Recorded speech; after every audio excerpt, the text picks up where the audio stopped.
하나님 말씀 함께 우리 교독하겠습니다. 사도행전 1장 4절에서 5절의 말씀이에요. 우리 짧으니까 우리 주님의 말씀을 함께 읽도록 합니다. 다 같이 한번 읽어보겠습니다. 한 목소리로 같이 읽죠. 시작. 사도와 함께 모이사 그들에게 분부하여 이르시되 떠나지 말고 내게서 들은 바 아버지께서 약속하신 것을 기다리라. 요한은 물로 세례를 베풀었으나 너희는 몇 날이 못되어 성령으로 세례를 받으리라 하셨느니라. 아멘. 우리 앞뒤 좌우분들과 함께 한번 평화와 축복 인사했으면 좋겠어요. 하나님 당신을 진짜 사랑하십니다. 축복할까요?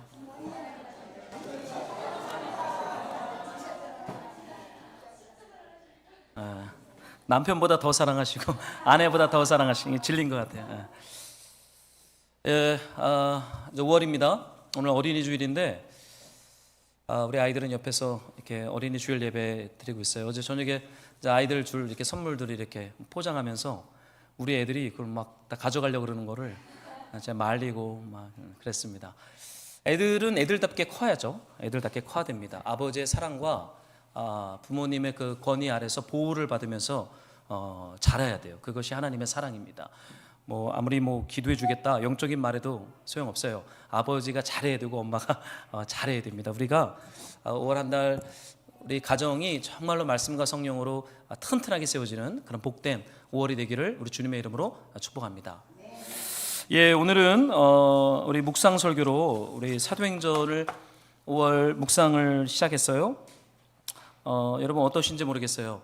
사도행전 말씀을 이렇게 묵상하면 자주 묵상했던 말씀이었는데 묵상할 때마다 새롭고 묵상할 때마다 말을 걸어오시는 그 하나님의 은혜가 참 크다, 이런 고백을 하게 됩니다. 여러분 성경 통독도 중요하지만 새벽이나 이른 밤에 짧은 본문의 말씀을 가지고 깊이 묵상하고 깊이 기도하는 것과 같이 가야 돼요. 안 그러면 머리만 커집니다. 머리만 커지면 쓰러져요. 금방 쓰러지는 거예요. 그래서 짧은 본문의 말씀을 깊이 되새김질하고 묵상하고 그걸 가지고 기도하는 훈련도 우리가 놓치면 안 되겠습니다. 오늘은 묵상 설교로 그 성령에 대한 약속이란 제목으로 사도행전 1장 4절 5절의 말씀을 우리 함께 공동체 말씀으로 나눌게요. 여러분 사도행전은 성령을 강조하죠. 도대체 성령님이 누구신가라는 거예요. 우리가 하나님은 누구인가, 예수님은 누구인가, 하나님이 누구인가를 우리 신학에서는 신론이라고 말합니다. 예수님은 누구인가, 이걸 기독론이라고 말해요. 그러면 성령님은 누구인가를 성령론이라고 말해요. 이 성령론은 뜨거운 감자입니다. 교단마다 성령 하나님에 대한 관점과 생각과 해석이 달라요. 그래서 이걸 가지고 막 싸워요. 그리고 때로는 이거를 가지고 2단이니 3단이니 공격하는 일들이 많습니다. 그런데 중요한 것은 하나님은 누구인가, 예수님은 누구인가와 더불어 성령님은 누구인가는 너무나 중요해요. 왜냐하면 성삼위 하나님이시기 때문에 그래요.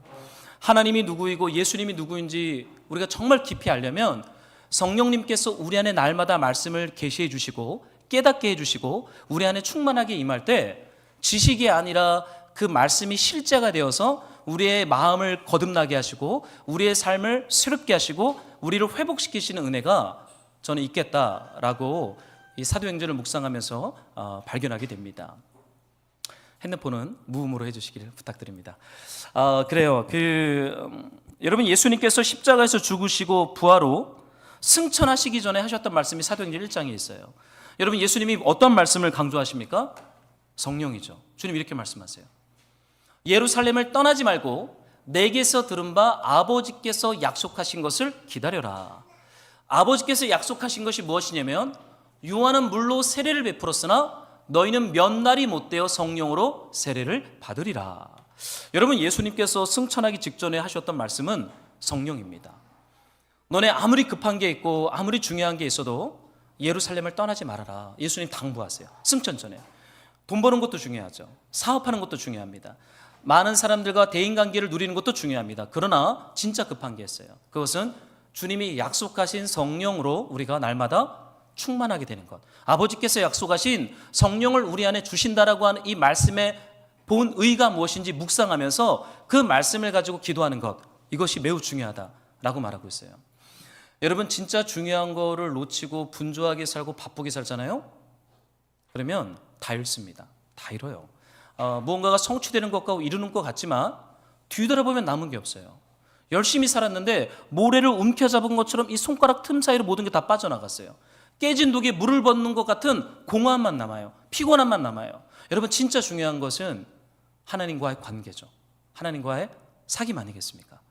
저는 5월, 6월 이 사도행전을 여러분이 읽고 묵상하면서 예루살렘을 떠나지 말고 급한 것들도 있고 중요한 것도 있지만 더 급하고 더 중요한 것인 예수님이 하신 말씀, 성령 하나님 앞에서 말씀을 묵상하고 그분의 음성을 듣고 그분과의 친밀한 사귐을 누리는 이 복음의 본질 앞에 우리가 천착하고 집중해야 돼요. 그래야 먼저 된 자가 나중되지 않을 수 있습니다.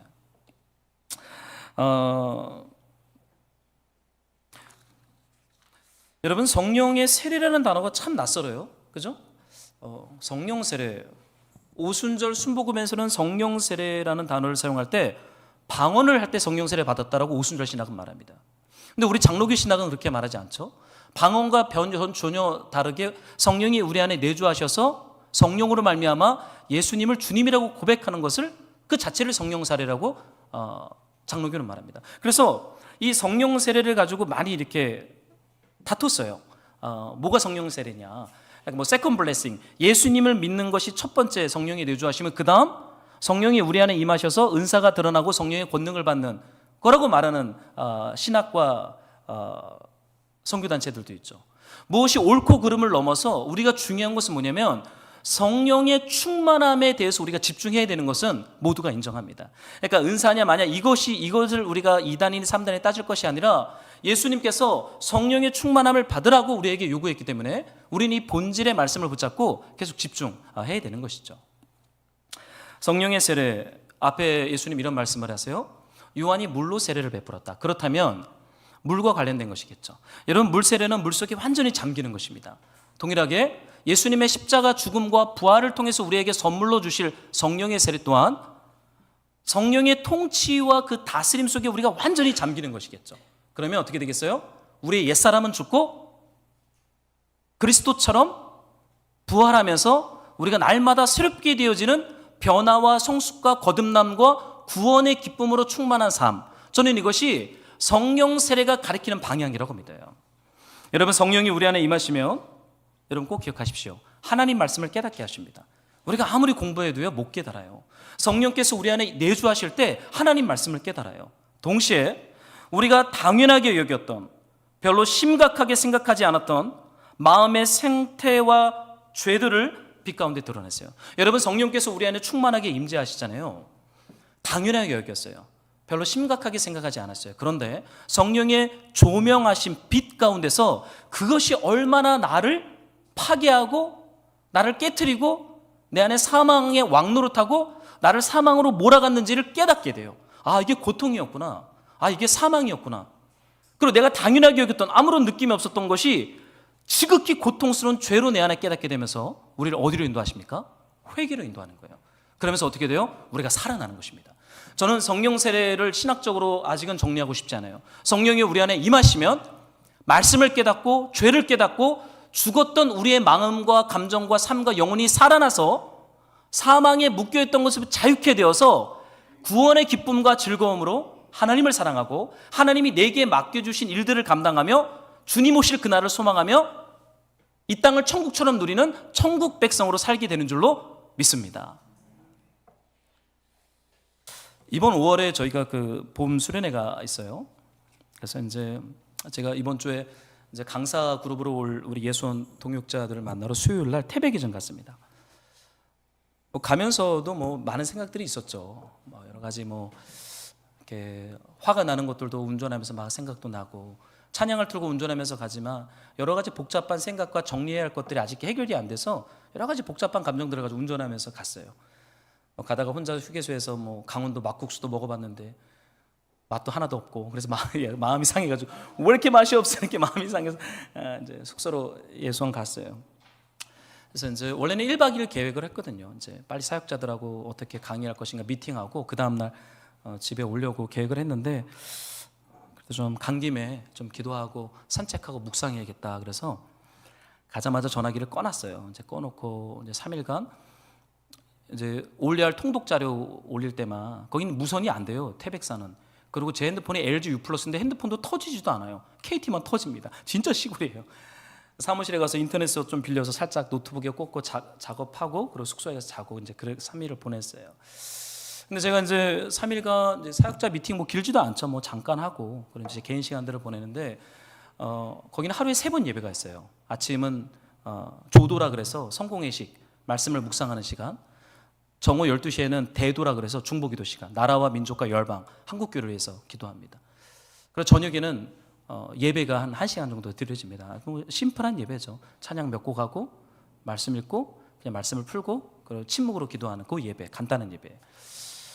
근데 이렇게 제가 이렇게 3일 동안 있으면서 둘째 날 저녁에 제가 이렇게 개인적으로 묵상하고 기도를 하면 저에게 주셨던 마음이 하나 있었어요. 그게 뭐였냐면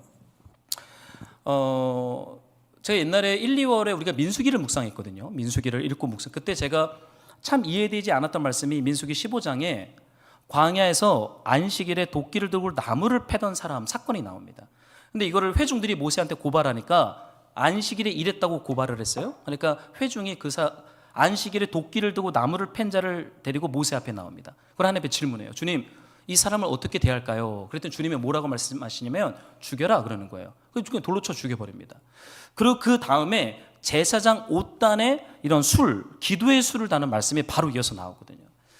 근데 제가 그 말씀이 계속 생각이 나면서 하나님 저에다 주셨던 말씀이 뭐냐면 제가 안식일에 도끼를 들고 나무를 패며 일했던 자라는 말씀을 저에게 주시는 거예요. 개인적 적용이죠. 뭐 일반적 말씀이 아니라 그냥 성령 안에서 저에게 묵상되어지고 적용되어졌던 개인의 깨달음들이죠.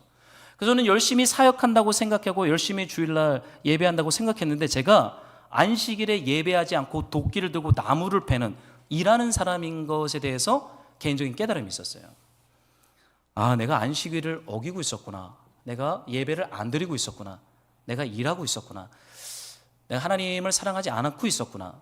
그래서 그 말씀이 저에게 다가오는데 제가 얼마나 이렇게 좀 이렇게 오해를 했는지 모르겠어요. 주님, 제가 너무 죄송합니다. 제가 주님 한다고 했는데 제가 도끼를 두고 나무를 패고 있었군요. 죄송합니다, 주님. 이렇게 제가 사실은 좀 회개 기도가 이제 터져 나오기 시작했어요. 그런데 주님이 저를 죽이려고 하신 말씀은 아니겠죠. 그 도끼를 좀 이제 내려놓으라는 거죠. 도끼를 좀 내려놓고 좀 예배하자라고 주님이 저한테 좀 요청했던 것 같아요. 제가 말씀의 도끼, 여러 가지 도끼를 들고 도끼를 휘둘렀던 것 같아요. 혹시 저의 도끼에 맞아서 상처난 분이 있다면 죄송합니다. 여러분, 성령께서 우리 안에 임하실 때는 특별한 은사나 놀라운 표적도 일어나겠지만 가장 먼저 일어나는 진짜 생명의 사건은요, 하나님의 말씀이 나에게 들어와서 하나님의 말씀으로부터 멀어져서 죽어가고 있는, 시들어가고 있는, 메말라가고 있는 우리 영적 상태를 성령께서 빛 가운데 딱 조명하십니다. 그것은 우리를 정죄하거나 고발하는 시간이 아니에요. 빛 가운데 드러나야 돌이킬 수 있거든요. 회개할 수 있거든요. 회개해야 삽니다. 여러분, 하나님 아무리 축복해도요, 사람 살지 않아요. 여러분, 축복받으면 사람이 살 것 같죠? 안 삽니다. 사람이 언제 사는지 아세요? 회개할 때 삽니다. 죄가 직시되어지고 이 죄가 나를 얼마나 망가뜨렸고 내 가까이 있는 사람들을 얼마나 망가뜨렸는지 그 죄를 깨달아서 주님 앞에 회개가 터져 나오면 그때 우리가 살더라고요. 이게 성령께서 우리 안에 임하셔서 우리를 살리시는 성령의 사역이에요. 성령의 세례예요. 성령이 임하면 제자들이 사는 거예요. 갈릴리 사람들이 사는 거예요. 이 갈릴리 사람들은 누가 크냐 서로 싸웠거든요. 하나님 나라 언제 회복됩니까? 예수님 고발하고 막 싸우고 소리 지르고. 근데 성령이 임하면 그들이 살아납니다. 그들의 마음이 살아나고 생각이 살아나고 그들의 삶이 살아나는 것이죠. 여러분, 저는 사도행전을 우리가 2개월간 묵상하면서 성령께서 여러분의 마음 가운데 조명하셔서 여러분의 마음이 거듭나고 힘을 얻고 거룩해지고 하나님을 더 사랑하게 되는 그 생명의 역사, 성령의 세례가 충만하게 받으시기를 예수님의 이름으로 축복합니다. 그래서 사사기 통독을 좀 못했어요. 그래서 돌아오는 날 5시간 운전하니까 사사기를 1장부터 틀어놓고 운전하면서 두세 번 들으면서 왔어요. 오는데 이거를 들으면서도 여러분 사사기 읽으시면서 어땠어요? 그들은 약속의 땅을 기업으로 받았잖아요. 그렇죠? 모세한테 신명기 율법을 받았잖아요. 길갈에서 몸에 할례를 행하면서 하나님의 언약 백성이라고 약속을 맺었잖아요. 땅도 얻었어요. 율법도 있어요. 할례를 행하며 언약 백성이라는 표면적 증거들은 다 받았어요. 근데 그들의 삶이 어떻습니까? 사사기를 읽으면서요, 마음을 치게 돼요. 하나님 어떻게 이럴 수가 있습니까? 이들의 이야기가 아니라 실상은 우리의 이야기죠. 우리는 교회도 다녀요. 직분도 받았어요. 세례도 받았어요. 신앙의 경륜이 높고 말씀의 율법은 완성되었어요. 그러나 실상 우리의 삶은 사사기 백성들과 좀 별반 다르지 않구나라는 애통과 탄식이 있더라고요. 하나님을 사랑하고자 하는 갈망이 분실되어 버린 시대가 사사시대예요. 하나님의 뜻에 관심이 없어요. 내 이익에만 관심이 있어요. 하나님을 사랑하는 것과 그분을 경외함으로 죄와 싸우며 말씀에 순종하는 거룩함을 다 잃어버린 시대가 사사시대입니다. 각자 소견에 오른 대로 다 왕이 되어 살아가는 시대예요. 여러분 사사기 읽다 보면 첫 사사가 온니엘이잖아요. 갈렙의 사위. 진짜 멋있는 사사죠. 사사기는요, 앞에 나온 사사가 상태가 제일 좋습니다. 뒤로 가면 갈수록 빵점이에요. 온니엘은 멋있죠. 갈렙의 사위가 맞습니다. 그 온니엘의 아내인 그 악사, 갈렙의 딸 악사는 어때요? 아버지, 우리 전쟁하러 가니까 복을 주십시오. 아, 진짜 사사 가장이죠. 근데 뒤로 가면 갈수록 어때요? 저는 깜짝 놀란 게 운전을 하면서 사사기를 듣고 오는데 사사를 어떤 사사를 얘기하는데 아들이 30명이요. 딸이 30명이래. 그럼 아내가 몇 명인 거야? 이 인간. 아마도 아내가 10명 이상이지 않았을까? 2명씩 나도 아내가 10명 있어야 되니까 30명, 한 15명. 왕놀이를 하고 있어요, 사사들이. 하나님의 종으로서 하나님의 뜻을 분별하며 순종하는 거룩한 이스라엘을 지켜야 할 부르심을 받은 사사들이 뒤로 가면 갈수록 왕놀이를 합니다. 아들을 30명, 딸을 30명, 나귀를 30개 두고 나귀를 타고 다니면서 왕들의 놀이를 하고 있는 사사들을 보게 됩니다. 여러분 제사장들은 어때요? 성전에 있지 않죠? 사사기를 보면 생존권이 보장되지 않았던 것 같아요. 그러니까 다 각자 도생, 먹고 사는 것을 위해서 제사장들이 사방으로 다 흩어졌어요. 레위인들이. 그 중에 젊은 레위인이 미가라는 집에 개인 제사장으로 팔려나갑니다. 내가 돈을 월급을 이만큼 줄 테니까 당신은 우리 집에 제사장이 되어서 우리 집이 복을 받도록 빌라. 아, 얼마나 여러분 누추하고 창피합니까? 그렇죠? 제사장들이 월급에 따라 움직여요. 연봉을 많이 준다면 글로 가는 거예요. 제가 그랬어요. 부교육자 때 어디 연봉이 얼마래더라. 거기는요 이력서가 엄청 몰립니다. 근데 연봉을 얼마 안 주면은 부교육자를 못 뽑아요. 우리가 그런 존재예요.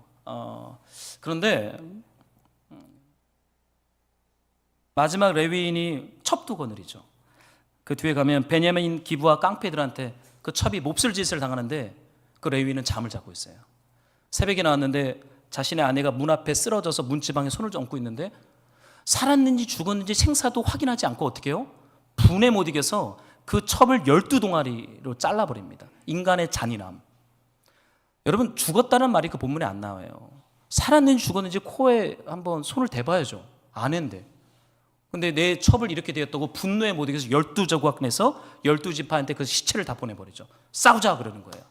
여러분 이것이 약속의 땅을 받았고 율법을 받았고 몸에 할례를 행한 언약 백성이라고 하는 구원의 표적이 되는 모든 것을 다 갖춘 이스라엘 백성들의 민낯임입니다. 그들이 뭘 못 받았어요? 성령이 그들 안에 내주하셔서 역사하지 않는 거예요. 여러분 표면적 증거들이 우리의 구원의 증거가 못 됩니다. 여러분 꼭 기억하세요. 내 구원의 확신 매우 주관적일 수 있어요. 내 구원의 확신은 성경에는 내가 믿기만 해서 구원받는다 그런 말이 없어요. 여러분 복음을 잘 공부하셔야 됩니다. 내가 교회를 다니기 때문에 so what? 그래서 뭐라고 말하는 거예요. 내가 옛날에 세례 받았는데 옛날 이스라엘 백성들은 몸에 할례를 받았어요. 우리가 받는 세례랑 비교도 되지 않아요. 근데 그들이 어떠했어요? 단지파는 싸우지도 않고 더 좋은 땅이 있으니까 그 땅에 가서 자리 잡고 살아요. 12지파 중에 단지파는 없어져 버립니다. 이게 사사기의 역사예요. 여러분 성령이 우리 속에 임하지 않으시면 우리가 가지고 있는 표면적 증거들은 사실은 껍데기에 불과합니다. 성령이 우리 안에 들어오셔서 우리를 거듭나게 하시고 날마다 성령의 통치를 받으며 말씀을 묵상하며 그 말씀이 가리키는 방향을 성령이 주시는 힘을 따라 순종하면서 살아가는 것이 진짜 이스라엘이요 하나님의 구원받은 언약 백성인 줄로 믿습니다. 이게 통탄스러운 거예요. 마음이 아픈 거죠.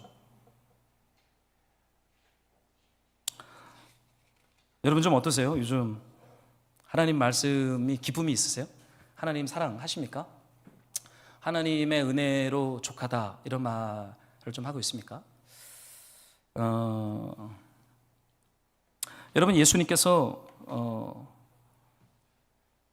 공생의 사역이 끝나갈 때쯤 이런 말씀을 하셨어요. 한번 여러분들이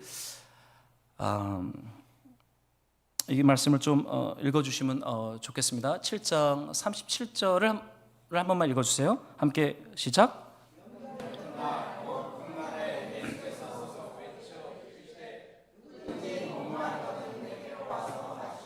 나를 믿는 자는 성경의 이름과 같이 그 배에서 생수의 강이 흘러나오리라. 이는 그를 믿는 자들이 받을 성령을 가리켜 말씀하신 것이다 라고 말씀하십니다. 여러분 우리 안에 다 목마름이 있어요. 여러분 목마름 없으십니까? 목마름이 없는 척하는 거죠. 안 그러세요? 배고픔이 없는 척하는 것이지 우리 안에 목마름과 배고픔과 갈증은 있습니다. 있어요. 왜 없겠어요? 때로는 그게 인생이야 라고 우리는 배워왔어요. 그 고생하는 게 인생이야. 상처도 받는 거고 힘든 게 당연한 거야 라고 저는 배워왔어요. 그래도 인생은 살아야 돼 이렇게 배워왔습니다. 그러니까 그거를 너무 집중하지 말고 그냥 살아야 돼 이렇게 배워왔죠. 근데 여러분 우리 안에 이 목마름과 갈증이 예수 그리스도와 그분의 십자가 능력과 말씀과 성령으로 채워지지 않으면요 다양한 모습으로 이것들이 나타납니다. 때로는 분노로 나타나요. 분노로 표현되기도 합니다. 때로는 교만함으로 나타나기도 합니다. 때로는 어떠한 중독으로도 나타나기도 합니다. 때로는 좌절과 두려움으로 나타나기도 하죠. 때로는 어떤 사람은 더 악다구니를 쓰는 강함으로 나타나기도 합니다. 제가 저를 보면 제 안에 말씀과 성령으로 제 목마름이 채워지지 않을 때 저는 보통 이게 분노가 드러나더라고요. 분노가 드러나요. 그래서 이 분노를 가까운 사람들에게 쏟게 되는 저를 보게 되는 것이죠. 여러분 좀 어떠세요? 요즘 목마름들이 있습니까? 제가 예수원에서 이렇게 좀 산책을 많이 했는데 점심밥 먹으려고 그 식당으로 이렇게 내려가는데 그 문 앞에 어떤 흰머리가 지긋한 어르신이 한 분이 계시는데 어디서 많이 본 분 같아요. 누군가 이렇게 봤더니 제가 10년 전에 그 에스라 기숙사에서 공부할 때 같이 공부했던 우리 동기 목사님이세요. 이분은 64세에 그 태백 연동교회 담임 목사님이셨거든요. 안식년을 내고 2년간 공부하러 오신 거예요. 그래서 저랑 동기였습니다. 가장 어른이었어요. 저희 공부했던 학생들 중에 가장 어른 목사님이 우리의 동기였어요. 근데 봤더니 그 10년 전 그 목사님이신 거예요. 제가 너무 반가워서 이제 밥을 먹고 티룸에 가서 이제 어른 목사님이라 지금 74세십니다. 이런저런 얘기를 했는데 이제 은퇴를 하셨더라고요. 66세에 은퇴를 하고 이제 지금 태백에서 사모님이랑 사신다라는 거예요. 그래서 이런저런 얘기를 하다가 그 목사님 은퇴하고 지금 뭐 하세요? 그래요. 사역을 하신다는 거예요. 무슨 사역을 하시는데요? 근데 이제 그 목사님 사모님은 이제 정신병 그 의사입니다. 근데 젊은 시절에 그 목사님도 참 공부를 잘했던 분이세요. 그분도 이제 서울대 공대를 졸업하고 서울에서 살다가 주님 부르셔서 그 태백 오지 광탄촌이잖아요. 거기 정신병 환자들이 많습니다. 카지노도 그렇고 태백 탄광촌이 폐업이 됐기 때문에 경제 기반이 완전히 태백이 무너져 버렸어요. 그러니까 약간의 충격을 받은 태백 시민들이 많은 시대 때였어요. 근데 하나님이 태백으로 부르셔서 사모님이 서울병원 그만두고 태백에 가서 정신병원을 상담소랑 병원을 차립니다. 그럼 목사님은 신학을 공부하고 태백에서 교회를 개척했어요. 그게 태백 연동교회였어요. 이제 이분들이 20년 하고 66세 조기 은퇴한 거죠.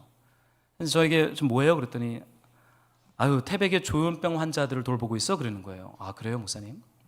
그러니까 사모님이 정신병 상담을 하니까 태백에 정신 문제가 있는 환자들이 사모님한테 계속 옵니다. 그래서 상담하고 이제 케어를 하죠. 근데 아무리 상담하고 케어도 이 사람들이 회복이 안 되는 거예요. 조현병과 정신병 있는 사람들이. 공황장애, 우울증. 그래서 이분이 빨리 은퇴한 이유가 있었어요. 그게 뭐냐면 조현병 환자들을 위한 교회를 개척하려고요. 대단하죠. 66세의 어른이. 그래서 깜짝 놀랐어요. 저는 은퇴하고 좀 해외도 놀러 다니고 놀 줄 아는데 그 태백에 조현병 환자들만 오는 작은 교회를 또 개척하신 거예요. 그래서 주일 되면은 조현병 환자들하고만 예배를 드려요. 일반인들은 못 갑니다. 그래서 목사님한테 그랬어요. 아유, 목사님 좀 쉬시지, 이게 뭡니까? 그랬더니 아유, 쉬는 게 어딨나, 주님 부를 때까지 사역하다 가야지, 그러시는 거예요. 그러면 저에게 그래요. 최 목사, 내가 하나 또 하는 게 있다, 내가 자랑 좀 해야지. 그랬더니 저한테 자랑 막 하세요. 자랑하세요. 제가 막, 내가 그 태백 옆에는 사북이라는 도시가 있는데 거기는 그 카지노가 있습니다. 굉장히 우리나라에서 큰 카지노가 있죠. 저도 20대 때 그 카지노 무너지라고 가서 예수원도단에서 영적 전쟁한다고 카지노 문 앞에 가서요, 땅 밟기를 일주일간 했어요. 무너져라, 이 완악한 카지노들이야, 무너져라. 그러면서 못 들어가려면 돈을 내야 돼요. 저는 그 안에 들어가고 싶었더니 돈을 내야 된대요. 나도 도박할 거예요. 돈 있어, 내가 그랬어요. 그랬더니 안 받아주는 거예요. 그러면 이제 비치금 뭐를 내야 안으로 들어갈 수 있대. 못 들어갔어요, 돈이 없어서. 우리 거지 같은 우리 대학생들과 함께 거기서 맨날 아침에 가서 한 바퀴 열이고, 두 바퀴, 7바퀴 돌고는 무너져라! 하나도 안 무너져요. 하나도 안 무너져요. 근데 기도는 진심으로 했어요. 주님, 이 카지노 때문에 사람들이 망가지는데 이거 무너지게 해주십시오. 그때 진짜 기도 진지하게 했습니다. 근데 목사님이 그러는 거예요. 내가 도박을 걱정하는 목회자 모임을 만들었어, 그러는 거예요. 아, 그래요? 그게 뭡니까, 목사님? 그러니까 행정적으로 태백시청이나 이런데 이것이 얼마나 사람을 망가뜨리는지를 계속 민원을 듣는 거예요. 근데 그 민원 들어간다고 받아들이겠습니까? 태백과 그 지역을 다 먹여 살리는데요. 절대 불화하지 않죠. 그게 세상 권세잖아요. 근데 그 태백 카지노 앞에 가면요, 노숙자들이 그렇게 많아요. 저도 그때 봤어요. 그때 몇 년 됩니까? 한 15년 전이니까. 도박하다 쫄딱 망한 사람들이 못 떠나고 그 앞에 있는 거예요. 그래서 목사님이 태백 사북 지역의 작은 농촌교회들을 모아서 노숙자들한테 밥을 줍니다. 점심마다. 태백 연동교회가 3일을 맡고 다른 교회들이 하루씩 맡아서 점심만 되면 도시락 싸가지고 카지노에 가는 거예요. 그럼 노숙자들이 와서 그렇게 밥을 먹어요. 그러고는 또 힘 생기면 뭐예요? 또 도박하러 가는 거예요. 그러니까 제가 그 얘기를 들으면서요, 야, 계란으로 바위치기다. 근데 원래 복음은요, 그렇게 일은 시작되어집니다. 여러분, 예수님이 십자가 죽으시고 부활하신 후에 우리 안에 성령을 불어넣으셔서 우리의 목마름과 갈증을 해결해 주십니다. 이게 해결되지 않으면 반드시 착한 사람도 어떤 중독적인 것들로 표현될 수밖에 없어요. 저같이 괴팍한 사람은 분노로 쏟아지거나, 착한 사람들은 어떤 다른 착한 중독들로 표현될 수밖에 없어요. 우리를 기쁘게 하고 쾌락을 주는 것 같지만 인간은 사실 점점 더 망가뜨리게 되는 것이죠. 돈이 많아지면 많아질수록 위험한. 왜냐하면 그 목마름을 느껴야 되는데 못 느끼는 거예요. 그러니까 예수 앞에 나아가지 않는 거죠. 그러나 성령께서 우리 안에 임하시면 죄에 대하여, 의에 대하여, 심판에 대하여서 빛 가운데 조명해 주세요. 그래서 우리를 그 목마름의 근원지에서 떠나 진짜 생수이신 예수를 먹고 배부르며 만족하게 되는 재리로 예수님이 성령을 통해서 우리 안에 사역하신다는 거예요. 제가 참 그 어르신 참 존경한다고 제가 그랬어요. 74세신데 백발이 되셨는데 아직도 조현병 환자들하고 예배드리면요, 가관도 아니대요. 밥 먹다 말고 밥상 없는 이들도 있고, 갑자기 막 소리 지르요. 예배 드리는데 갑자기 막 소리 지른대요. 그럼 사모님이 가서 그냥 이렇게 안아준대요. 나가시오 뭐 그러잖아요.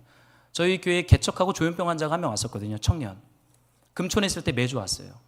근데 일로 오면서도 왔는데 사람들이 모이니까 이 친구가 가더라고요. 저는 그 친구를 감당을 못했어요.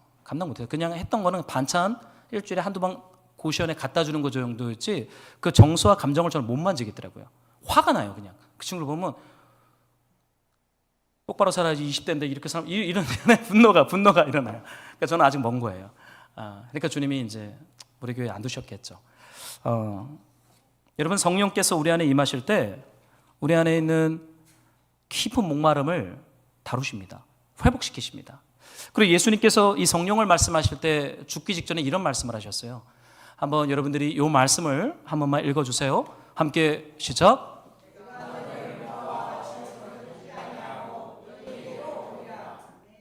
예수님 죽기 직전에 내가 너희를 고아처럼 두지 않을게. 이게 뭘 의미하냐면 하나님의 성령을 아버지가 없는 고아와 같은 존재들에게 주신다는 거예요.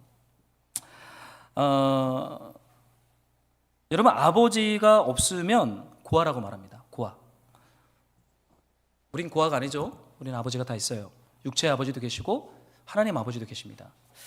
그런데 여러분, 고아들이 가지고 있는 고통이 있어요. 고아적 존재라고 말하죠. 구약도 고아와 과부와 나그네를 돌보라라고 말을 해요.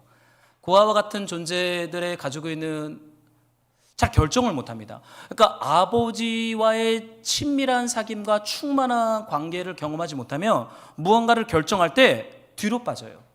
왜냐하면 이걸 결정했다가 내가 실패하면 어떨까 수많은 계산들을 해요. 근데 아버지가 뒤에서 단단히 받쳐주고 있잖아요. 그냥 결정해요. 실패해도 돌아갈 집이 있어요.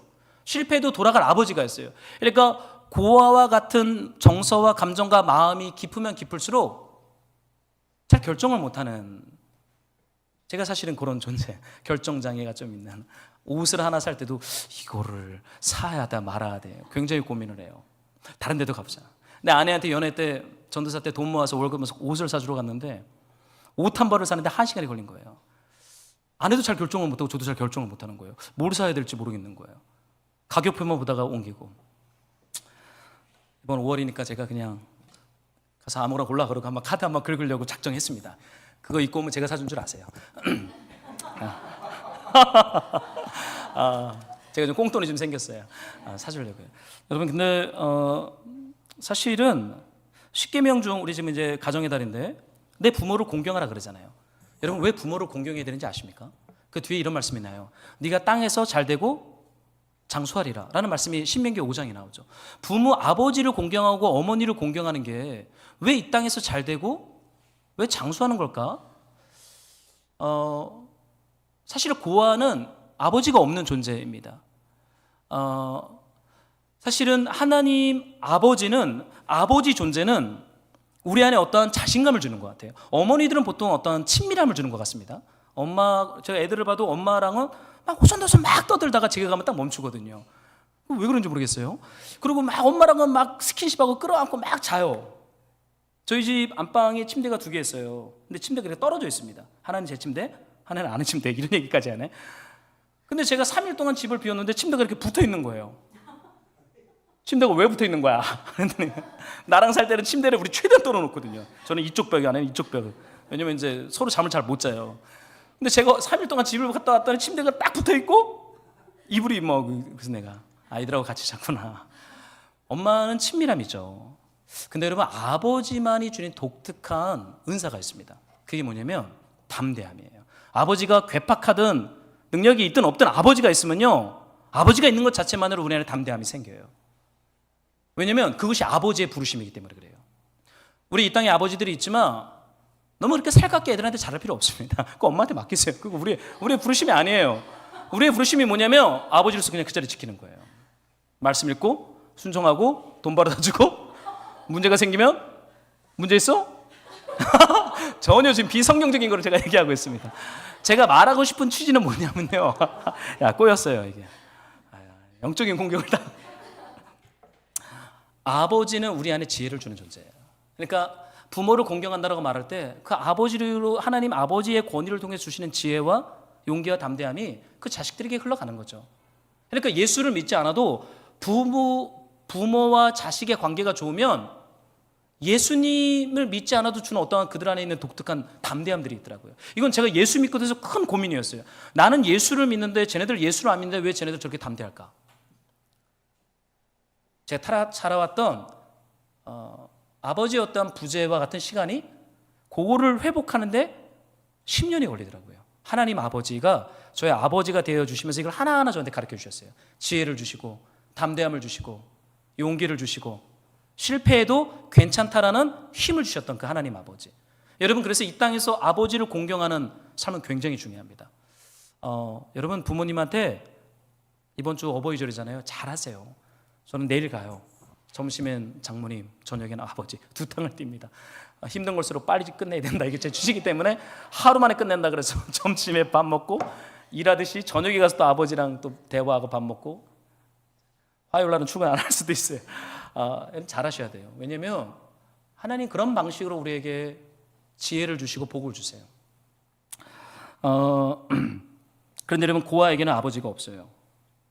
고아와 같은 존재는 크고 중요한 문제 앞에서 어떻게 해야 할지 몰라요. 근데 예수님 말씀하십니다. 내가 너희를 고아와 같이 버려두지 않을 것이다. 내가 너희에게 올 것이다. 어떻게 오세요? 승천 후 성령을 통해서 아버지가 없는 존재인 갈릴리 제자들의 속으로 들어오십니다. 그래서 그들의 아버지가 되어주세요. 성령 안에서 그들을 담대하게 하세요. 지혜를 주세요. 아버지의 사랑과 마음을 깨닫게 하세요.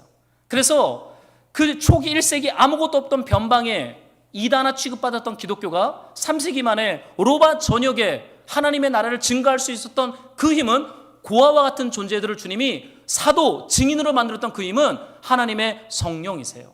성령이 우리 안에 들어오셔서 고아의 마음을 가져가 버리시고 우리 안에 지혜와 담대함과 성령의 능력과 사랑과 믿음과 소망으로 우리를 충만하게 하세요. 여러분, 5월 너무나 중요한 그 아름다운 날이죠. 가정의 달이면서 동시에 성령 안에서 우리가 하나님을 아빠 아버지라 부르는 그 친밀한 사귐과 그 충만함으로 부르시는 시즌이 아닌가 생각하게 됩니다. 여러분, 절대 여러분 고아 아닙니다. 우리는 고아 아닙니다. 하나님의 성령이 급하고 강한 바람처럼 우리와 함께 하시면서 우리의 아버지 노릇해 주세요. 그래서 문제가 있어도 괜찮고 실패해도 괜찮고 넘어져도 괜찮아요. 왜요? 아버지가 있으니까. 아버지는 정죄하지 않아요. 그 정죄하면 그 아버지 아니죠. 가끔 정죄 제가 우리 애들을 할 때가 있지만, 이번에 강사로 오는 분이 이제 멜기세덱 형제님인데, 저랑 교제하다가 애가 3명 있으세요. 둘째 딸이 여기 서울에서 교대를 다니는데 태백 예수 안에서만 자라다가 서울로 가니까 사는 게 만만치가 않았나 봐요. 저한테 그런 고백을 하더라고요. 6개월 만에 딸 집에 갔는데 그 원룸이 그 쓰레기 산이 되어 있더래요. 6개월 동안 청소를 한 번도 안 한 거예요. 온통 일회용 먹었던 것들이 그 원룸에 악취한 쓰레기 집에서 딸이 살고 있는 걸 봤대요. 근데 이거를 큰아들이 얘기해서, 아빠 여동생이 좀 이상해, 좀 가봐 그래서 태백에서 간 거예요. 태백 시골에 살다가 서울의 그 각박한 경쟁 속에 이 아이가 적응을 못한 거죠. 깊은, 똑똑했는데, 교대에 다니면 똑똑했던 애인데 공황장애와 우울증이 터져버린 거예요. 그러니까 청소를 하지 않아요. 그래서 이 멜기세덱 형제님이 딸을 데리고 태백 예수원으로 다시 온 거예요. 너 공부 안 해도 돼, 교사 안 돼도 돼, 여기 살자. 1년에서 2년을 집 밖으로 방 안에서 안 나오는 딸을 괜찮다 말하고 이제 딸을 지킨 거예요, 아버지가. 3년째 되니까 나오더래요. 그러고는 이제는 옛날 얘기예요. 이제 몇 년 전 얘기. 지금은 다시 복학을 해서 이제 공부를 잘 마치고 있다는 얘기를 들으면서요, 아버지가 어떠한 존재인지를 제가 그분을 통해서 좀 들었어요. 이분 아버지구나. 저도 뭐 애들한테 잔소리를 하지만 정말 중요한 결정 앞에서는 아무 말 안 하겠죠. 뭐 TV 그만 봐, 게임 그만해, 이런 잔소리는 하지만 진짜 중요한 결정 앞에 이 아이들이 흔들린다? 그거 아마 가만히 있을 것 같아요. 이 아이들이 회복될 때까지 하나님의 금식 기도하면서. 그게 아버지 아니겠습니까? 여러분, 성령께서 우리 안에 들어오시면 로마서에 내면 하나님을 아빠 아버지라 부르짖느니라 라고 말하고 있어요. 여러분, 성령이 우리 안에 오면 우리 아버지가 되어주십니다. 그래서 우리를 회복하시는 거예요. 저는 그 하나님 아버지의 은혜와 마음이 저와 여러분의 심령 깊은 곳에 저는 부어져서 우리가 좀 더 힘을 얻고 풀어지고 자유케 되고 더 담대하게 하나님이 주신 부르심을 향해서 이것저것 눈치 보지 않고 계속 달려가는 그 내가 있기를요 소망합니다. 우리도 그런 아버지가 될 거예요. 하나님 아버지처럼 우리가 될 거예요. 그게 우리 부르심이기 때문에 그래요.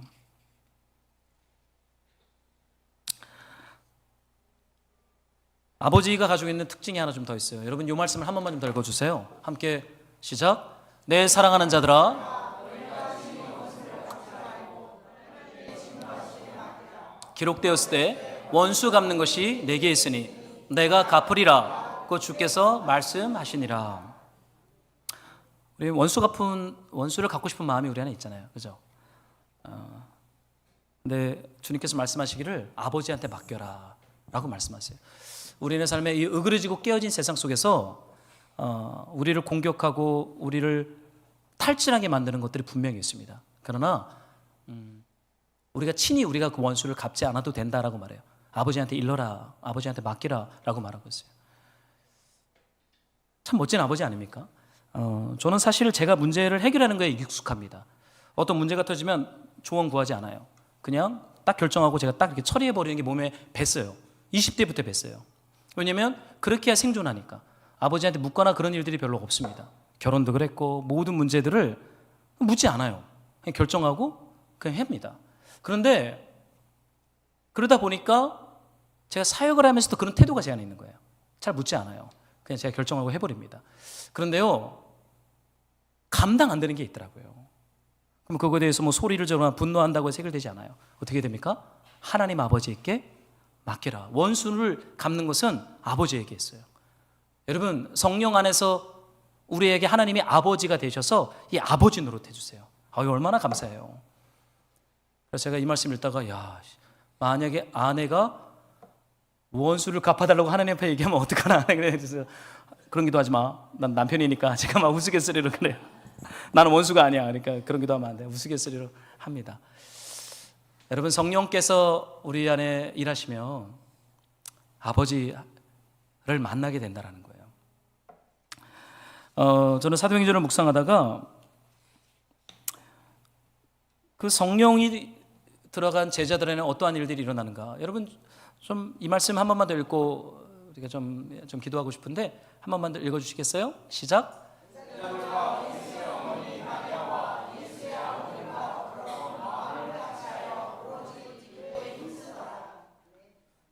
여러분, 기도가 뭡니까? 기도가 뭐예요? 그냥 막 이렇게 통성으로 하는 게 기도입니까? 우리 예수님은 중언부언하지 말라고 말하죠. 기도는 그렇게 길 필요도 없고 짧을 필요도 없고, 사실은 내 아버지라는 단어가 마태복음에 나오잖아요. 중언부언하지 말라. 아버지께서 은밀한 중에 드리는 기도를 본다. 그러니까 아버지인 거죠. 여러분, 제자들이 마음을 같이하여 오로지 기도에 힘썼다라고 말하고 있어요. 여러분, 하나님을 아버지라고 하면서 드리는 기도는 마음이 회복되지 않으면 그 나오지 않습니다. 종교적 기도는 나올 수 있어요. 전능하신 하나님 아버지, 우리를 용서해 주십시오. 이러한 종교적인 문구를 외우는 것처럼 인격적인 사귐과 교제가 없는 종교적 기도는 흘러나올 수 있는데, 여기서 말하는 기도는 마음을 같이하여 오로지 기도에 힘썼다. 그러니까 마음에서 기도가 터져나왔다라고 말하는 거예요. 여러분, 성령께서 우리 안에 들어오시면 하나님을 아빠 아버지로 부르게 합니다. 동시에 주님이 우리의 마음을 회복하시는 것 같아요. 상한 마음, 으그러지고 깨어진 마음, 죄로 말미암아 무뎌진 마음을 주님이 살리세요. 그러면 어떻게 됩니까? 이제는 기도를 하게 합니다. 하나님과의 관계 속으로 들어가게 만들어요. 참 이게 은혜인 것 같아요. 우리가 기도해야 되니까 안 되더라고요. 하나님 아버지께서 성령을 통하여 우리의 마음을 회복시켜 주세요. 그러면 기도는 흘러가는 것입니다. 기도하세요. 절대 기도 안 해요. 제가 여러분들에게 뭐 기도한다고 여러분 기도하겠습니까? 저도 안 하는데. 안 돼요. 설교로 잔소리로 안 돼요. 성령님께서 우리 마음에 오셔서 우리의 마음을 만져주셔야 돼요. 그래서 마음이 이렇게 살아나잖아요. 그러면 지나가는 바람 소리를 들어도 주님 사랑을 느끼고, 분노할 상황에서도 의지적으로 결단하고 다시 이렇게 기도할 수 있어요. 성령께서 우리 안에 기도하게 하신다. 저는 이 생명의 기도가 우리 교우님들의 마음에 좀 충만하기를 소망합니다. 히브리서에 이런 말씀이 있어요. 한번 여러분들이 좀 읽어주시면 좋겠습니다. 함께 시작. 너희는 하나님의 은혜에 이르지 못하는 자가 없도록 하고, 또 쓴뿌리가 나서 괴롭게 하여 많은 사람이 이로 말미암아 더럽게 되지 않게 하며. 오순절 성령 강림 사건이 있기 전에 성령에 대한 약속의 말씀을 붙잡고 제자들이 마가의 다락방에서 오로지 기도에 힘쓰기 시작합니다. 얼마의 기도의 시간을 하는지 모르겠어요. 그런데 그 뒤에 어떤 일이 일어나요? 베드로가 일어나서 아겔다마 피밭에 은 몇십 냥의 예수를 팔아서 그 돈으로 산 땅에 자살한 가룟 유다 이야기를 합니다. 그리고는 그 이야기는요, 금원이에요. 12 제자들 안에서 꺼내면 안 되는 이야기예요. 왜요? 예수를 적극적으로 판 사람이에요. 근데 가룟 유다만 예수님을 팔았어요? 은밀하게 수동적으로 11제자 모두 다 예수님을 부인했고 팔았어요. 그러니까 가룟 유다 얘기는 서로 얼굴에 침 뱉기예요. 이 얘기 하지 말자 그러는 거예요. 가룟 유다 얘기는 아무도 할 수 없어요. 그런데 그들이 마음을 같이 오로지 기도하다가 갑자기 베드로가 일어나더니 건들면 안 되는 주제를 꺼냈어요. 그게 뭐예요? 가룟 유다 이야기입니다. 그가 아겔데마 자살함으로 그것이 피밭이 되었다라는 이야기를. 그런데 그게 끝이 아니다 라고 말하면서 뭐를 말해요? 빈자리를 채워야 된다라고 하나님께서 말씀하신다. 12지파, 12제자. 그러면서 그들이 기도하기를 한 다음에 이젠 가룟 유다를 잊어버리고 하나님이 세우실 그 한 사람, 하나님이 행하실 하나님 나라 일에 집중하기 시작해요. 여러분, 성령 하나님께서 우리 안에 일하시기 시작하면요, 우리 인간은 본래 부정적인 것에 집중합니다. 안 되는 것에 집중하고 상처에 집중하고 나에게 해를 끼친 것을 묵상하는 걸 좋아해요. 그런데 성령이 우리 안에 임하시며, 근데 그 부정적이고 패배적이고 상처를 묵상하면 기도 못해요. 분노가 끌어올라요. 안 그러세요? 부부싸움 하다 보면 딱 감정을 건드리면 어떻게 돼요? 연애 때부터 지었던 죄를 다 얘기해요. 연애 때부터 지었던 얘기를 아내가 다 하면, 야, 미안해, 내가 죄냐, 이제 서로 그러는 거죠. 여러분, 성령 하나님께서 우리 안에 오셔서 우리의 패배, 우리의 약함, 우리의 연약함에 더 이상 집중하지 않게 해요. 그러니까 어디에 집중하게 합니까? 하나님이 행하실 일, 그걸 소망하게 되고 그것을 사랑으로 주님 앞에 기도하게 한다. 이것을 사도행전은 증언하고 있어요. 여러분, 저는 성령 하나님께서 우리의 속사람을, 우리의 마음을 더 단단하게 하실 거라 믿어요. 하나님의 사랑을 더 깊이 알고 그 사랑으로 기도하는 그 자리 가운데로 저 여러분들을 인도하지 않겠습니까? 제 태백에서 오는데 석규 전사님 저한테 전화 오더니 우리 선배가 전화해서 자기한테 뭐라 막 했다고 저한테 막 열을 퍼붓는 거예요. 형, 그 선배가 전화해서 막 저한테 이제 자기 퇴근길에 저한테 막 이제 소리를 지르고 막 얘기를 해요. 그래서 제가 기도를 안 했으면은 같이 맞장구를 치면서 그 선배를 같이 욕했을 텐데, 제가 기도하고 돌아오는 길이잖아요. 전화 끊어라. 너 차에 음악 찬양 틀어놓고 빨리 기도해. 그리고 제가 전화를 딱 끊었어요. 그랬더니 뭐야? 그랬더니 전화를 딱 끊어요. 잘난 척하는 게 아니라 여러분, 주님께서 우리의 마음을 좀 만져주셔야 되지 않겠습니까? 그래서 이제는 좀 예수님에 대한 사랑과 소망과 사랑으로 이제 기도가 이렇게 흘러가는, 악다구니를 쓰는 기도 말고요. 그거 오래 못하겠더라고요. 힘들어요. 그냥 주님에 대한 사랑과 소망이 우리 마음에서 일어나서 이제는 주님 앞에 이렇게 진심으로 이렇게 중언부언하지 않고 이렇게 나아가는 그 생명의 기도를 우리 성령님께서 일으키십니다. 여러분, 좀 말씀을 마치려고 해요. 여러분, 우리가 자랑하는 약속의 땅, 율법, 할례, 이것보다 더 중요한 본질이 하나 있습니다. 예수님의 십자가 죽음과 부활을 통해서 우리 안에 고아와 같은 우리의 마음에 성령으로 부어주신 하나님의 성령이세요. 그분은 우리의 아버지가 될 것이고 우리의 목마름을 해결해 주실 것이고 우리로 하여금 죄와 싸우게 만들 것이고 무뎌졌던 마음을 살리사 사랑의 기도를 일어나게 할 것입니다. 이번 한 주 여러분, 말씀을 묵상하거나 통독하면서 성령 하나님 제 안에 임재하시고 저를 다스려주시고 통치해달라고 기도하면서 주님을 향한 믿음과 사랑을 더 고백하는 그런 승리하는 한 주 되기를 소망합니다. 우리 이 찬양 한번 하고 같이 기도합시다. 우리 비 준비하시니 이 찬양 한번 할까요? 우리 성령께서 우리 안에 충만한 성령의 비를 부으시도록 우리 이 찬양 한번 하겠습니다.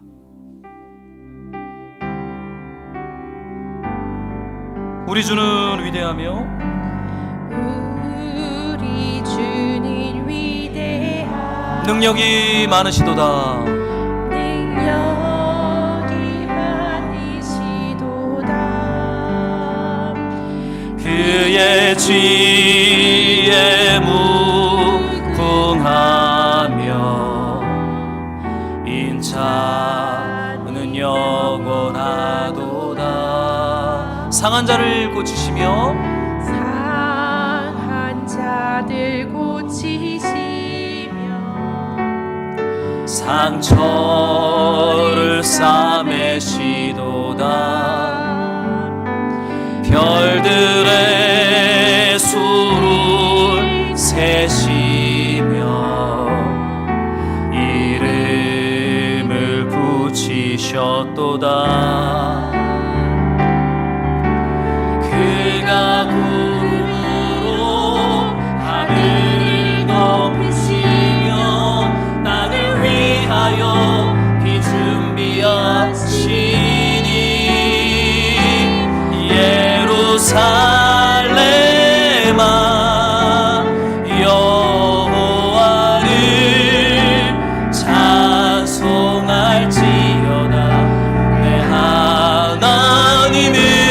감사함으로 그 앞에 나가며 주임제 앞에 경배해. 우리 상한 자들 고치시며 상한 자들 고치시며 상처를 삼으시도다. 별들의 수로 세시며 이름을 붙이셨도다. 그가 구름으로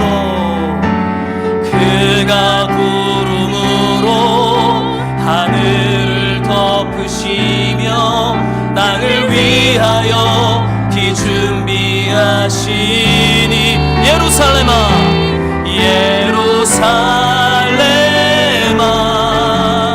여호와를 찬송할지어다.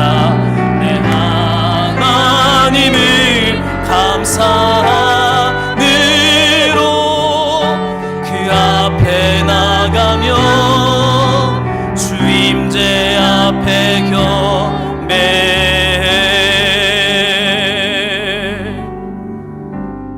우리가 같이 기도할 때 우리 좀 그렇게 기도했으면 좋겠어요. 누구든지 목마르거든 내게로 와서 마시라.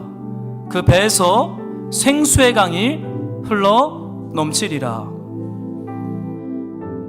우리 주님 앞에 기도할 때 주님, 우리의 마음이 딱딱해지지 않도록 예수님의 말씀과 성령이 아닌 다른 것으로 채우지 않도록 하나님, 그 이른 비와 늦은 비와 흘러넘치는 장독대의 장의 물이 흘러넘치게 내리시는 그 하나님이 약속하신 성령과 말씀, 하나님의 사랑과 하나님의 마음을 우리의 심령 가운데 충만하게 채워 주시옵소서. 그래서 하나님을 더 깊이 사랑하고 말씀을 더 깊이 경외하며 땅끝까지 주님의 증인으로 살아갈 수 있도록 하나님의 성령과 말씀으로 우리를 충만하게 해달라고 우리 한번 주신 말씀 붙잡고 기도하며 나아가겠습니다.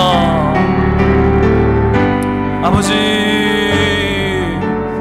여호와를 찬송할지어다.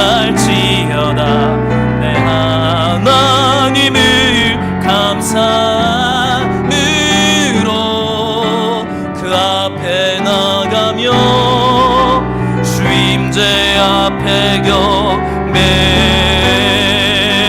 주님, 우리가 약속의 말씀을 붙잡고 기도하오니 날마다 하나님의 말씀과 성령으로 우리의 심령을, 우리의 마음을 주님 거룩하게 하여 주시옵소서.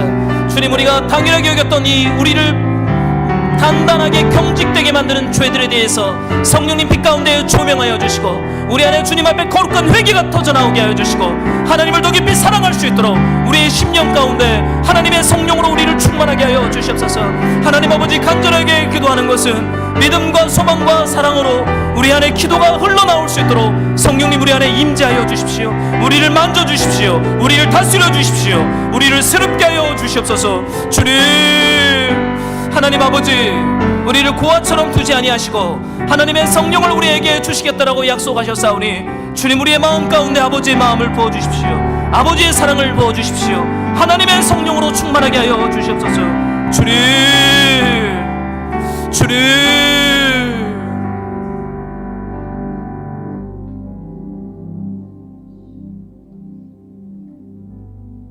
하나님 아버지, 우리가 가만히 있으면 딱딱해지고 다른 것으로 우리의 심령과 마음을 채우려고 하는 이 깊은 목마름을 오직 하나님의 생수이신 우리 예수 그리스도와 하나님의 성령으로 우리의 심령을 충만하게 채워 주시옵소서. 우리가 다른 데 가서 물을 구하지 않도록 하나님, 우리의 영혼 깊은 곳에 배부름과 해갈과 기쁨과 소망과 믿음과 사랑으로 주님 우리를 충만하게 하여 주시기를 소망합니다. 이 약속의 말씀을 붙잡고 기도하오니 5월 한 달간 이 성령을 통하여 가정이 세워지고 우리의 영혼이 단단해질 수 있도록 주께서 은총을 베풀어 주시기를 소망합니다. 예수 그리스도의 이름으로 기도했습니다.